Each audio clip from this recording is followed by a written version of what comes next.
দূরে ওই শিপটা দাঁড়িয়ে আছে। রুম থেকে সুন্দর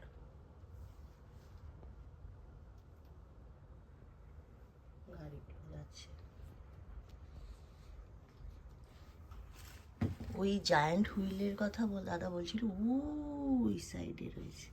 ওটা একটা শহর, ওর নাম হচ্ছে ইয়োকোহামা। ইয়োকোহামাতে তো আমরা গেলাম না।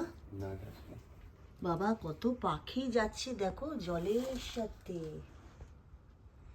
স্রোতে যে ভেসে জলে সব বেরিয়েছে ওরা এখন। ওই যে ওইদিকে জলটা ওই দিক থেকে ওই দিক। হ্যাঁ, দাদা বললো ওই আমাদের বঙ্গোপসাগরের মতো মোহনা টাইপের বে, এটা প্রশান্ত মহাসাগর এসে মিশেছে প্যাসিফিক ওশান। এটা অনেকগুলোই তো ছোট টাওয়েল রাখা ছিল। হ্যাঁ, গুড মর্নিং। চা খাবে? চায়ের ব্যবস্থা রেখেছে।